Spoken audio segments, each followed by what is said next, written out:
Welcome to Super Gamer! Welcome to Super Gamer episode 48, or PegJam edition 3.0.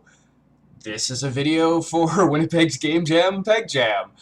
I was at the last one, it was in May, and this was the third time that I've actually covered a PegJam, but it was the first time that I participated in one, and it was kind of terrifying, lots of fun. I fully went in there expecting to be useless, and although I may have been useless, my group certainly made me feel wanted, which was excellent. They were great people.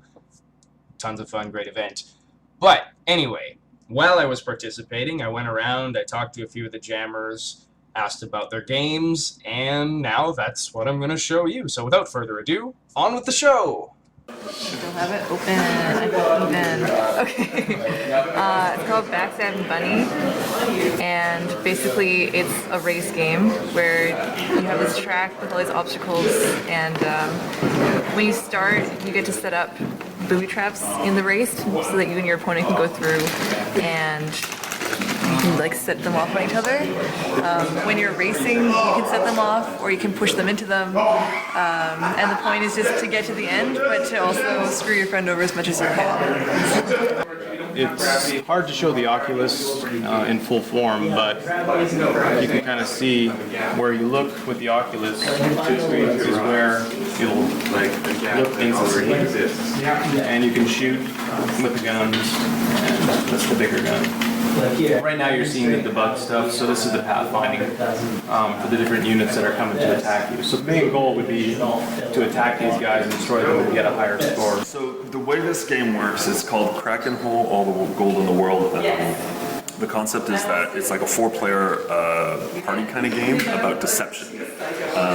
You play pirates who've just come back from a big score, but you're all really greedy, and the truth is you want all the gold in the world. So you've evenly divided up the gold, but now you want to take it from one another. But the problem is you follow the pirate code. You can't kill each other, but you can facilitate each other's death.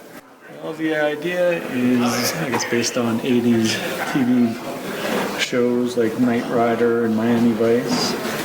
So kind of like Knight Rider, except you're in a boat that can also travel on land, because the theme is land and sea, so that's the theme for the Game Jam. So we wanted to make it so that the boat can also travel on land. So it can just do that because it can. So all of a sudden, once you get to the edge of the water, you can go on the land and travel that way. So the idea is, the goal of the game is to try to catch the bad guys who have stolen a bunch of money, and they're in a boat as well. And so you have to try to shoot them down and catch up to them and bring them down. Here's our little opening animation sequence. So our guy jumps into the water, and then on this side, if you look at it, he lands in the water, and then he's at the bottom of the lake with the next screen, and then he starts the game to... He's trying to create an underwater sea for otters.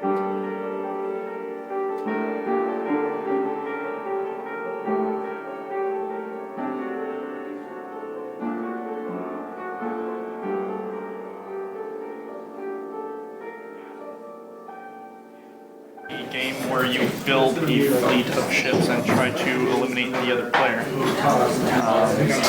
There are ships of varying sizes. You stock them up with weapons or merchants, and you generate income and try and blow up the enemy team. I'll be the otters on Ottersea to save the otters by creating an underground otter sea, obviously. That's the full title of the game? That is the full title. We won't add any more. We were going to maybe add some, Yeah. not less. Subtitle. Yeah. Subtitle? Yeah, more or less, yeah. Yeah. So and we think Obby is pretty cute. That's what we think. Do you feel like there's more or less playtesting with a card game than a video game? Well, we all work at Complex Games as the QA team, so we're used to spending weeks, months, years, pretty much doing quality assurance for video games. So don't know, I would say it's probably about the same. We found the tree with the Cool. Like, collider attached, and then found it was really difficult trying to find what the actual problem with our game was, going in one by one. because it seemed like, oh, we'd get close and then something else would break. And that's really like a part of QA where once one thing is fixed, another thing usually breaks. So it's just going from thing to thing, playtesting over and over and over again until we zeroed in on the problem or get outside opinion and really tie it together. You're in Vagabond Dog, and you represent the vagabond part of that. Yeah. Because you were sort of doing what I'm doing. You were a journalist, and then decided you don't want to do this anymore. Yeah. And hitchhiked across North America, learning what you could from various game devs, and here you are. Yeah. So that was a project called Gamer Unplugged, where I got rid of all my stuff and then just started hitchhiking and taking buses around North America to visit game developers and learn what I could. There's like tons of people. Everyone from the big guys like Epic let me come in and do a nice tour to like small studios like Scott Studios in Schenectady. It's a like husband and wife team. They let me like crash in their place and they wash my laundry. So it's a breadth of the gaming industry I got to like experience. And along the way, I had the fortune to meet one of the guys from Devolver Digital who I stayed in touch with, and when I eventually came home and decided to finish my game, they were the first guys I showed it to, and they happened to really be interested in it. And we shipped our game with them, and now I came here to make a game and tell people about crazy stuff going on. Right now they just run and then disappear, but they will have an explosion animation. When you destroy them, they'll have an explosion animation. This big gun that you can shoot doesn't come out very good here, but when you shoot it, it's going to have like a particle effect, and it's going to push a bunch back and do damage and make them explode. So that's actually what we're working on this morning. Sanjay is working on the actual score and display right now. Cool. So we're going to merge that in, yeah. So they're just disappearing, but eventually they'll explode. And you can actually shoot them and they'll disappear, but eventually they'll do the explode animation as well. So when you're looking through the Oculus, are you seeing from the tank's point of view? Yeah, essentially it's like you're sitting in the tank, and then there's two guns, like on the two machine guns are up above you, and then the tank barrel's right below you. It's almost like your nose, and it actually helps to have a nose because it stops you from getting like vertigo and stuff like that when you're moving around too quick. Cool. It's also one of the reasons why we made the tank move very slowly, because you can move the tank with the controller. I don't know if it's doing it right now, but normally you can move the tank, and it'll move slowly, because one of the problems is if you move too quickly and you're looking around at the same time, it'll cause problems with like your senses. It'll make you really feel nauseous. Right. So it's something you really got to consider when you're working with this is how the player's going to move around, if you move them around too quickly. So a lot of what we did was just getting the controls right, so we didn't make people nauseous when they're trying to look around within the scene. Is that mostly a guess and check? Like, put it on, do I feel sick? Or do you know kind of what makes people sick? Well, there are certain, like, if you look at the sites and stuff like that, like, they do give certain guidelines to help.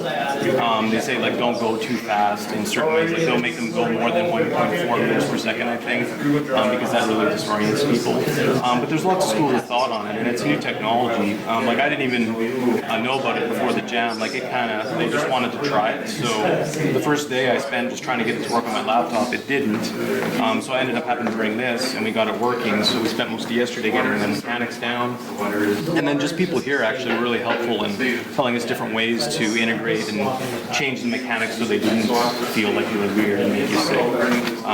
But there is definitely a lot of stuff online and different ways you can go about making sure that they don't do it. But a lot of it comes into gameplay too. Like this game, you're standing still and you're moving with a tank. But like if you have a spaceship game, it's different. If you have first-person shooter, everything's different. So in this specific instance, since we wanted to move, we just basically made it so that you moved really slowly, and that way, so far everybody that's played hasn't had really a problem with it. Even some people that are really a lot more motion sick, like more prone to being motion sick, can play it for a decent amount of time.